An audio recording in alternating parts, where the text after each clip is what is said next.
今日はランチやブランチにぴったり、オートミール 30g で電子レンジであっという間に作れるお一人様サイズのカレーチーズパンをご紹介します。それでは早速作っていきましょう。ボウルを用意したらオートミールパウダーもしくは粉砕したオートミール 30g、 パルメザンチーズ 10g、 カレー粉 2g、 塩1つまみ、ベーキングパウダー 2g、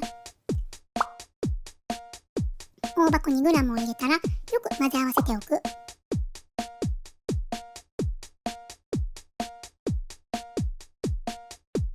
ここへ蜂蜜小さじ1杯、水 40g を入れて生地が一つにまとまるまでしっかり混ぜ合わせていく。ただ、使うオートミールや大箱の種類やメーカー、湿度や季節により吸水率が変わってくると思うので、まとまりづらい場合は少しずつ水を足して調節してください。生地がきれいにまとまったら5分ほど休ませる。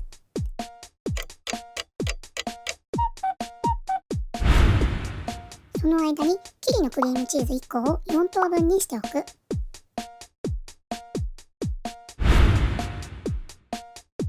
手に軽く水をつけて生地を伸ばして、その上にチーズを潰すように置いて包む。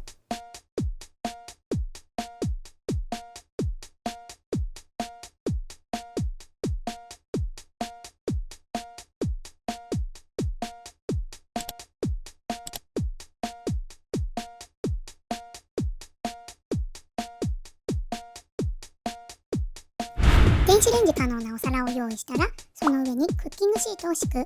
作ったパンを置いたら表面を水で濡らして整えておく。600W の電子レンジで1分40秒ほど加熱する。いかがでしょうか。蜂蜜入りのほんのり甘い生地がピリッとしたカレー風味とクリームチーズのミルキーさとマッチして、小腹満たしにぴったりなおかずパンに仕上がりました。なんといってもレンチンという手軽さが嬉しい。今回使った材料はこちらになります。